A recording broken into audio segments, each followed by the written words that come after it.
আপনি কি জানেন আপনার আধার কার্ড দিয়ে কতগুলো সিম বের করা হয়েছে?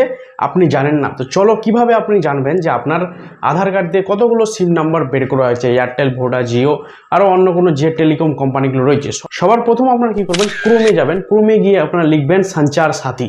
সঞ্চার সাথী লেখার পর একটা ওয়েবসাইট খুলে যাবে, সেটাকে ক্লিক করবেন। ক্লিক করার পর সেখানে আপনাদের লেখা থাকবে নো ইউর কানেকশন, মানে আপনার আধার কার্ড দিয়ে কতগুলো কানেকশন নেওয়া রয়েছে সেখানে ক্লিক করবেন। ক্লিক করার পর আপনাকে মোবাইল নাম্বার দিতে বলবে। মোবাইল নাম্বারটা দেওয়ার পর একটি ওটিপি চাইবে। ওটিপিটা ক্লিক করার পর আপনাদের এই রকম শো হবে কতগুলো আপনাদের সিম নাম্বার রয়েছে। সিমগুলো প্রত্যেকটা শো করবে। যদি আপনাদের সেই সিমের মধ্যে কোনো এমন সিম নাম্বার পেয়ে যান যে এইটা আপনি চালাচ্ছেন না বাট ওখানে আপনার শো করছে, এটাতে ক্লিক করে সাবমিট করবেন যে নট রিকোয়েস্ট, মানে আপনার ওই নাম্বারটার দরকার নাই। সেক্ষেত্রে টেলিকম কোম্পানিগুলো কি করবে, সেই নাম্বারটা আপনাকে টোটালি একদম বন্ধ করে দিবে।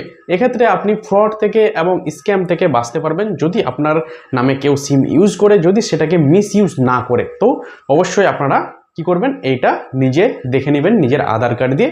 ঠিক আছে, এর কাছে তো মোবাইল রয়েছে, এক্ষুনি গিয়ে চেক করো আপনার আধার কার্ড দিয়ে কয়টি সিম রয়েছে। দেখা হবে আবার পরের ভিডিও ভালো লাগলে চ্যানেলটিকে অবশ্যই সাবস্ক্রাইব করে দাও।